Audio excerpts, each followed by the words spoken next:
I'm Maria Jacobs, and this is the Jazz Mind.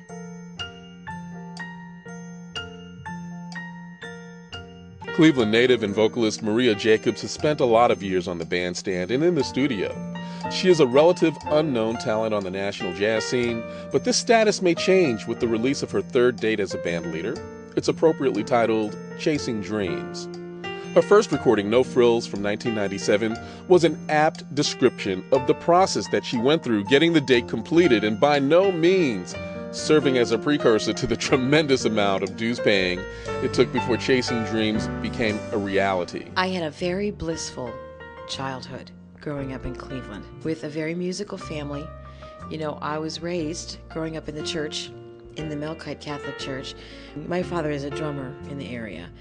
So he would sing in the choir. My aunt was the director. My cousins would sing. My sister. Very musical family. Very family oriented. You know, we spent every night together, coming together at the end of our day, having dinner together as a family, getting up and going to church together on Sundays. And music was a real big part of it. My dad, you know, he still gigs a whole bunch. My dad is Mike Jacobs. So that was my childhood. It was filled with music from a very early age. You know, I knew who Ella was. I knew who Frank Sinatra was, because that's what my dad listened to. And my mom is not a professional musician, but she loves music. So they kind of hipped me. They hipped me at an early age. I'm also a flute player. I went to school at Ohio State, and I started off as a flute major.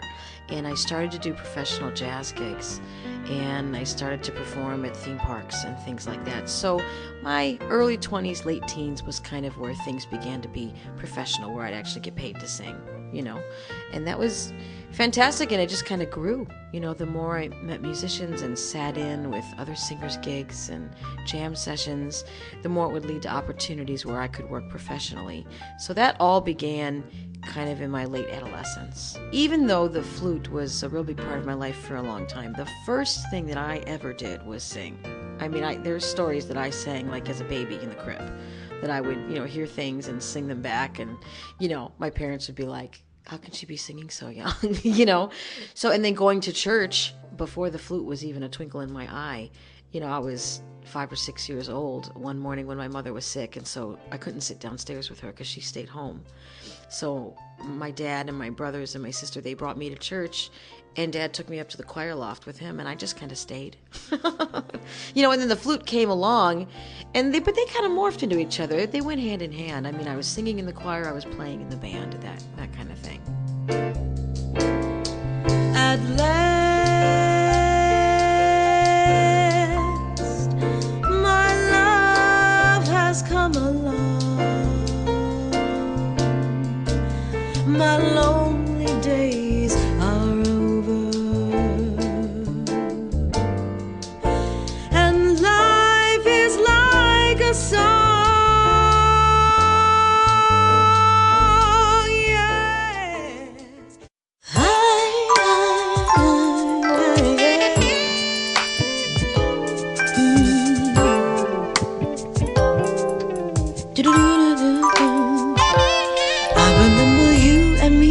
How we began this love affair.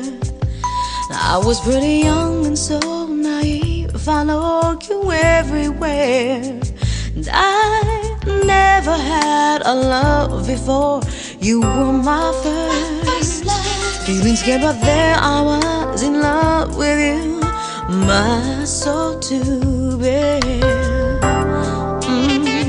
You said to me, I wanna love you with the lights on, baby. I wanna love you with the lights on night. I wanna love you with the lights on, baby. I wanna love you cause it feels so right. I wanna feel like we're together, honey. I feel your love and there's no need to hide.